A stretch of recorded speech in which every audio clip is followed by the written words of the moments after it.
दिल्ली में एक तरफ सर्दी बढ़ रही है तो दूसरी तरफ राजनीतिक सरगर्मी तेज हो रही है। आखिर हो भी क्यों ना।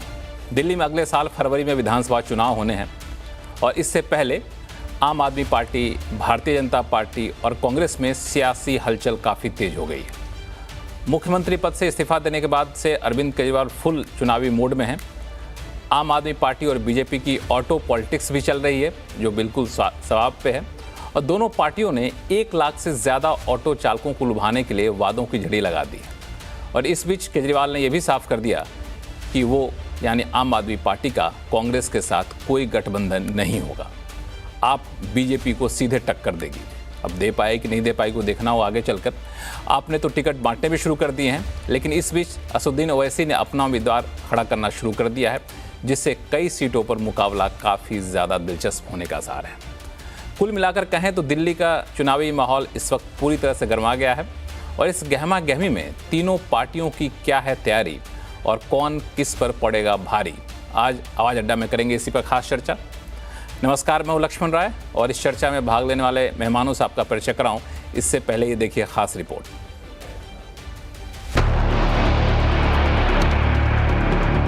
ये तस्वीरें बता रही हैं कि दिल्ली की चुनावी हवा बदलने लगी है। आम आदमी पार्टी हो या बीजेपी, दोनों दिल्ली के ऑटो चालकों को लुभाने में कोई कसर नहीं छोड़ना चाहते। दिल्ली में करीब 1 लाख ऑटो चालक हैं जो चुनाव प्रचार में काफी अहम भूमिका निभाते हैं। अरविंद केजरीवाल ने ऑटो चालकों से मिलकर उनके घर खाना खाया। केजरीवाल ने उनके लिए 5 गारंटियों का ऐलान भी कर दिया। हमारी जब दोबारा फरवरी में सरकार बनेगी तो ये 5 चीजें लागू की जाएंगी। एक कि ऑटो वाले बहुत गरीब हैं, बहुत ज़्यादा गरीब हैं। जब ये बेटी की शादी करते हैं तो इन्हें तकलीफ होती है, तो अगर किसी भी ऑटो वाले की बेटी की शादी होगी तो सरकार की तरफ से 1 लाख रुपए उनकी बेटी की शादी के लिए। केजरीवाल के हर कदम पर बीजेपी की नजर है। वो भी ऑटो चालकों को लुभाने में पीछे नहीं रहना चाहती।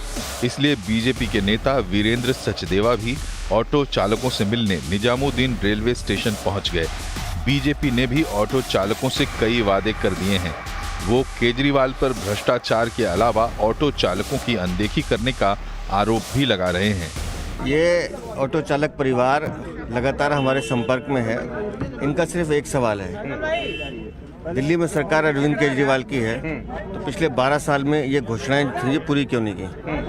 क्यों उन लोगों को सुरक्षा नहीं दी? क्यों उन लोगों को बीमा नहीं दिया? क्यों उन लोगों को वर्दी के पैसे नहीं दिए? और आज भी सिर्फ घोषणा कर रहे हैं। तो अभी कर देना, जब सरकार उनकी है, अथॉरिटी उनके कर दे। इस ऑटो पॉलिटिक्स के बीच आम आदमी पार्टी और कांग्रेस के बीच गठबंधन होने की खबर चल रही थी, लेकिन केजरीवाल के एक पोस्ट ने इस पर विराम लगा दिया। आम आदमी पार्टी ने साफ कर दिया है कि वो दिल्ली चुनाव अपने दम पर लड़ेगी। कांग्रेस के साथ कोई गठबंधन नहीं होगा। किसी प्रकार का कोई गठबंधन का सवाल ही पैदा नहीं होता।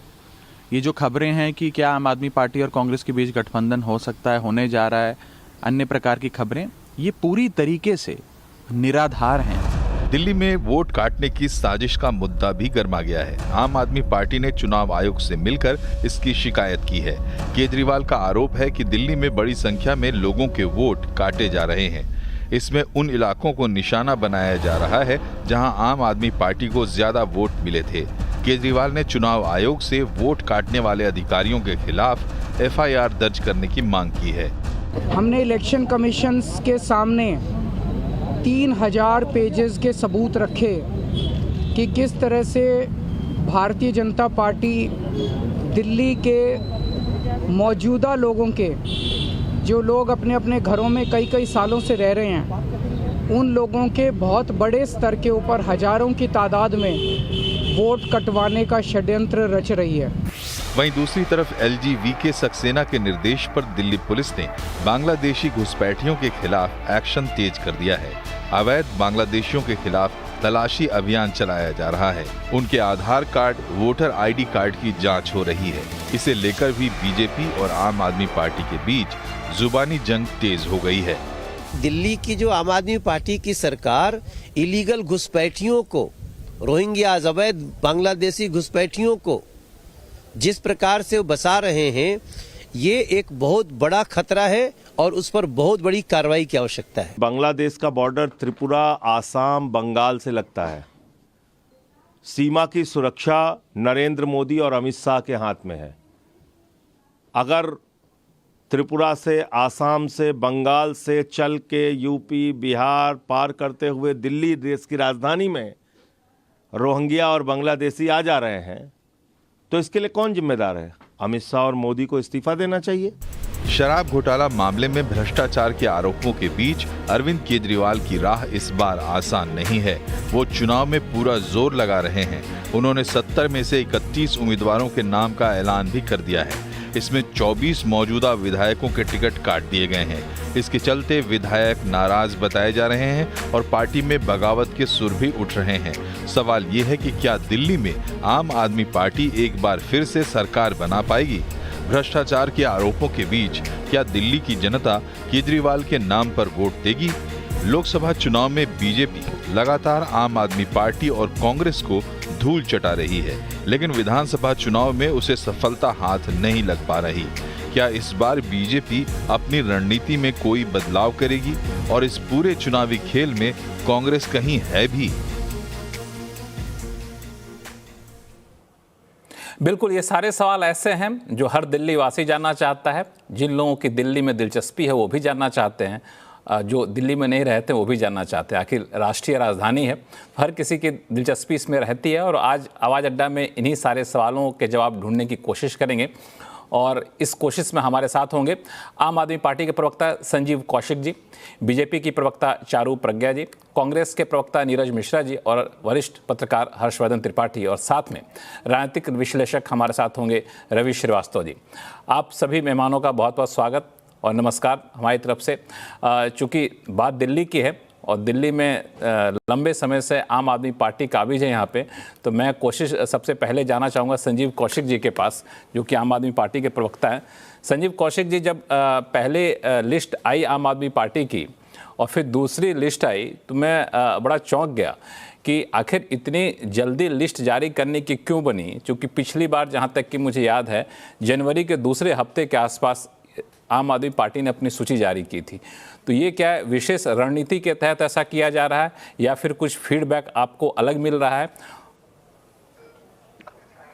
देखिए, फीडबैक मिले या फिर रणनीति के तहत ये बात की जाए, लेकिन सच बात यह है कि हर एक पार्टी को अपने तरीके से रणनीति बनाने का अधिकार है और उसके आधार पर वो काम करती है। चुनाव समर में निश्चित तौर पर राजनीतिक दल चुनाव जीतने के लिए उतरते हैं और अपने पूरे दमखम के साथ उतरते हैं। रही बात लोगों के नाम के घोषणा की कि आखिर इतनी जल्दीबाजी क्यों है, तो पार्टी ये मानती है कि यदि नामों की घोषणा समय रहते कर दी जाए तो वो अपने क्षेत्र में जाएंगे और अपने लोगों से मुलाकात करेंगे, बात करेंगे। जिस तरह से उनकी अपनी रणनीति है और लोगों के बीच में जो काम किया गया है अभी तक, क्योंकि आम आदमी पार्टी ये खुलेआम मानती है कि अभी तक के वक्त में एक ऐसी पार्टी है जो खुलेआम जाकर के लोगों के बीच में कहती है कि हमने 10 साल या 12 साल जो भी हमें समय मिला हमने काम किया, हम उस काम के आधार पे आपसे वोट मांगने आए। हम आगे क्या करेंगे उसको बाद में आप परखेंगे। हमने जो पीछे किया है उसको ध्यान में रखें। हमने जो वादे किए थे उसके अनुसार काम किया। आपके बच्चों को बेहतर शिक्षा दी, स्कूल दिया, स्वास्थ्य दिया बेहतर, महिलाओं के लिए काम किया, बसों में व्यवस्थाएं दी, बुजुर्गों के लिए काम किया।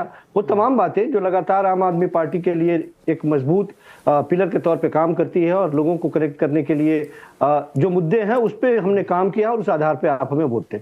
तो उस आधार पे अब रही बात कि बहुत सारे लोग इलेक्शन के वक्त में इधर से उधर और उधर से इधर आते जाते रहते हैं, ये कोई मायने नहीं रखता।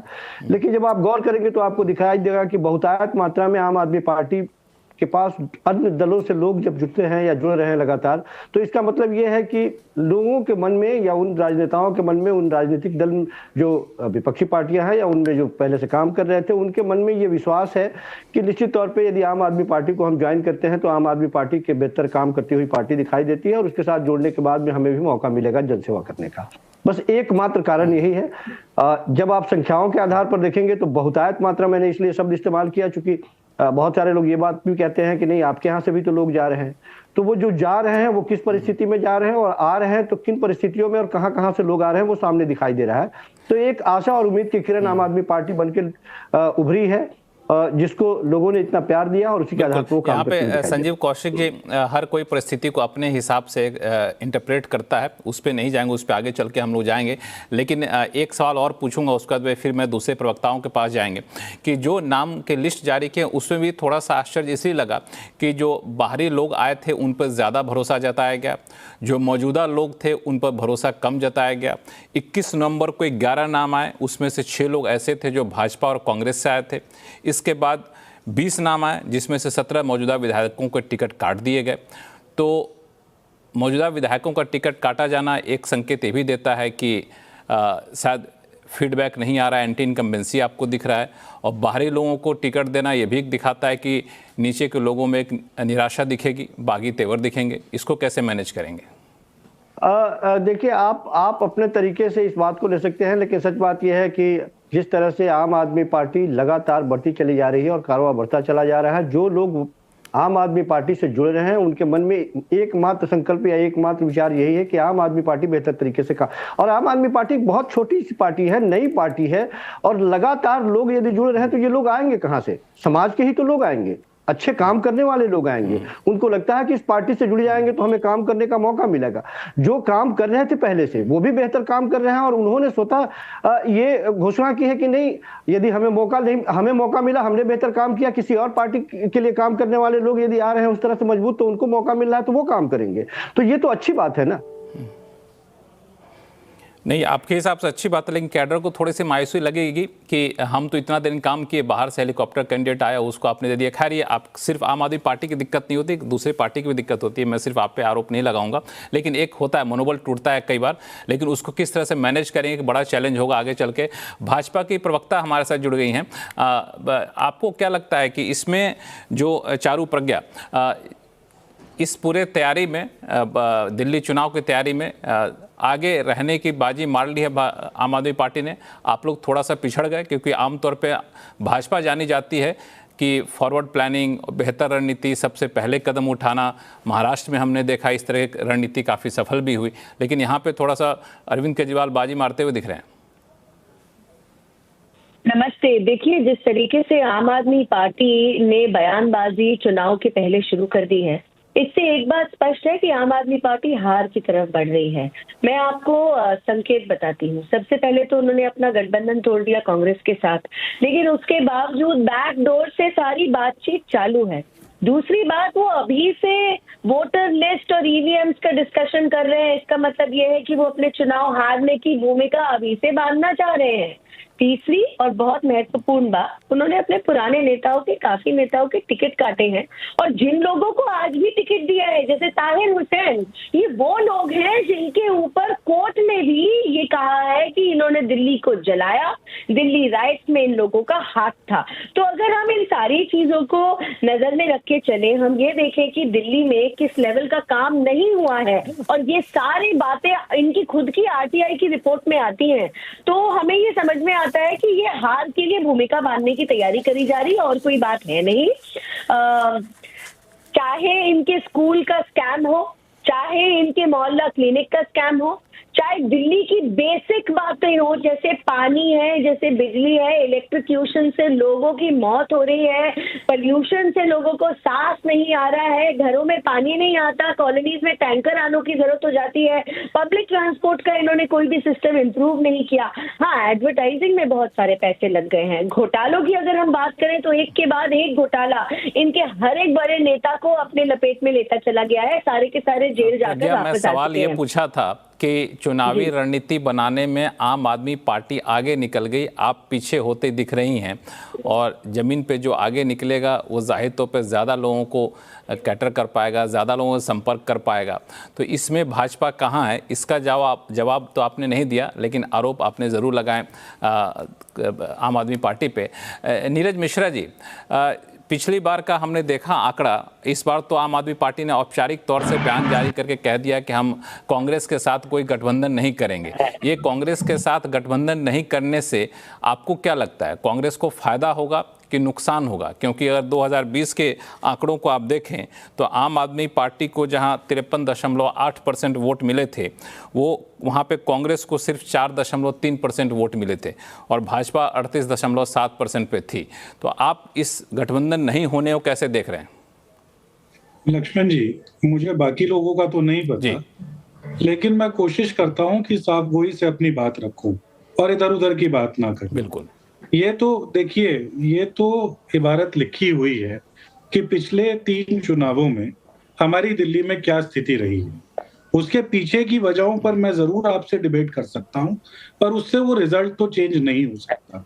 लेकिन आज जिस तरीके से आपने बहस की शुरुआत से पहले जो पैकेज चलाया, उसमें मुझे थोड़ी सी आपत्ति दिखी, क्योंकि पिछले 70 दिनों से आपके प्रोड्यूसर्स और आपके रिसर्चर्स को पता होना चाहिए कि दिल्ली के अंदर एक न्याय यात्रा चल रही है, जिसमें कांग्रेस के कार्यकर्ता दिल्ली की 70 विधानसभाओं में गए और वहां पर हर तबके से मिले हैं। और ये जो ऑटो की पॉलिटिक्स की बात कर रहे हैं, इसकी शुरुआत दिल्ली के अंदर इस चुनावी रण में वो कांग्रेस ने की है। जो संवाद आज से 12 दिन पहले हम लोगों ने किया था ऑटो चालकों के साथ और उनकी बातों को सुना और मैनिफेस्टो बनाने का कार्यक्रम हमारा चालू है। मेरा कहने का सिर्फ ये तात्पर्य है कि ये जो नैरेटिव की लड़ाई है, जिसके अंदर आज दिल्ली की जनता फुटबॉल बनी हुई है, क्योंकि केंद्र की भाजपा की सरकार और प्रदेश की आम आदमी पार्टी की सरकार, इन दोनों की खींचतान के बीच में हमारे जैसा जो आम दिल्ली वासी है वो आज पिसता चला गया है। आप समझिए, एक world class capital Sheila Dikshit ji के नेतृत्व में कांग्रेस पार्टी ने आपको बनाकर दी। आज उस वर्ल्ड क्लास कैपिटल की स्थिति क्या है? आप यमुना में चले जाते हैं, हर छठ पूजा में विजुअल्स आप लोग दिखाते हैं कि वहां पर पानी जाने लायक नहीं है। ये जो 3 महीने अभी चल रहे हैं, नवंबर से लेकर जनवरी तक, दिल्ली सांस लेने लायक नहीं बची है। और छोटी छोटी बुनियादी बातें, चाहे वो बिजली हो, चाहे वो पानी हो, चाहे वो सुरक्षा हो, इन सारे पैमानों पर ये केंद्र की और जो प्रदेश की सरकार है, ये तो फेल रही है। और कांग्रेस पार्टी जनता के बीच में बैठकर इस बात को उनको बता रही है। देखिए, आपने केंद्र की सरकार को देखा है, जिसने पिछले 11 साल से आपके ऊपर एक अन्याय काल थोप दिया है। वही सेम जो हमारे अरविंद केजरीवाल जी हैं दिल्ली में, और आज अतिशी जो खड़ाऊ रखकर मुख्यमंत्री बनी है, ये उन्हीं के शब्द हैं। इन लोगों ने भी पिछले 11 साल में दिल्ली की वही स्थिति कर दी है। तो हम लोग तो जनता के बीच में जाकर उनसे सिर्फ ये हाथ जोड़कर दरख्वास्त कर रहे हैं कि वो जो वर्ल्ड क्लास कैपिटल आपके पास था, जिसे greenest capital of the world कहा जाता था, आप उसको दोबारा से क्लेम कीजिए और अपने हकों की लड़ाई लड़िए। और उस हक की लड़ाई लड़ने के लिए हमें इस बार इस बात का भरोसा है कि जनता हमें आशीर्वाद दे रही है। और लक्ष्मण जी, आपका जो सवाल था कि ये जो गठबंधन की बात, देखिए, मोदी जी के एक माउथपीस एजेंसी ने सूत्रों के हवाले से ये खबर चलाई कि कांग्रेस पार्टी जो है वो आम आदमी पार्टी के साथ गठबंधन करेगी। कांग्रेस के किसी बड़े नेता ने तो कहा नहीं। आपने अपने क्रिएटिव में देश के नेता विपक्ष की फोटो लगाई, क्या उन्होंने आकर कहा कि हम कांग्रेस आम आदमी के साथ गठबंधन करेंगे? तो आम आदमी के साथ गठबंधन की बात जब हरियाणा में हमने नहीं की, पंजाब में हम उनके सामने लड़े और दिल्ली में हमारे कार्यकर्ता, हमारे नेता इनकी नीतियों का विरोध करते हैं, तो हम इनके साथ क्यों जाएंगे? जब हम लोकसभा का चुनाव लड़ते हैं तो वो ठीक उसी तरह है कि रणजी ट्रॉफी मैच में एक खिलाड़ी हमारे देश का जो इंडियन टीम में साथ खेल रहा हो, लेकिन अपने प्रदेश के लिए खेल रहा होता है। आप कह रहे हैं, नीरज मिश्रा जी, गठबंधन में आप तो कह साथ रहे हैं कि आम